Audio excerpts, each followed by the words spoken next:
பள்ளியில் பயிலும் 60% மாணவர்களுக்கு எழுத படிக்க தெரியவில்லை. 60 விழுக்காடு பிள்ளைகளுக்கு எழுத படிக்க தெரியவில்லை. ஏன் தெரியுமா? இதுல டச் பண்றாங்க, பார்த்துக்கிட்டே இருக்காங்க.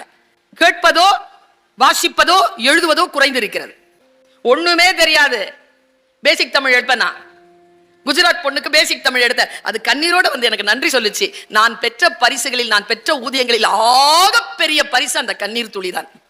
அவ அழுதுட்டே சொன்னா, தேங்க்யூ, எனக்கு இப்பொழுது தமிழ் வாசிக்க பேச தெரியும், நீங்கள் தான் காரணம், நன்றி.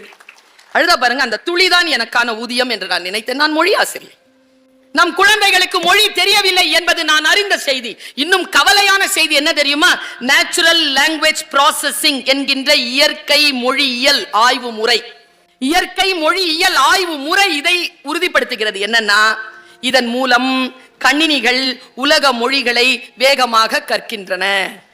நான் எங்க கவலைப்படுறேன்னா, மனிதர்கள் மொழி இழக்கிறார்கள். மனிதனால் கண்டுபிடிக்கப்பட்ட எந்திரம் மொழி கற்றுக்கொண்டிருக்கிறது என்றால் இதுதான் நம் எதிர்காலத்தை தீர்மானிக்க போகிறது. இதோ மந்திர சொல்லை சொல்கிறேன். மனிதன் தான் பிறந்ததனால் கிடைத்த அந்த சிந்தனை அறிவுதான் மொழி. அதை மழுங்கடித்து விட்டு அது யாருக்கோ தாரை வார்த்து கொடுப்பது இந்த வருங்காலத்திற்கு நன்மை விளைவிக்காது. நாம் கவனமாக இருக்க வேண்டும். மொழி அறிவை அதிகப்படுத்திக் கொள்ளுங்கள். வாசிப்பதில் நீங்கள் முன்னணியில் நில்லுங்கள்.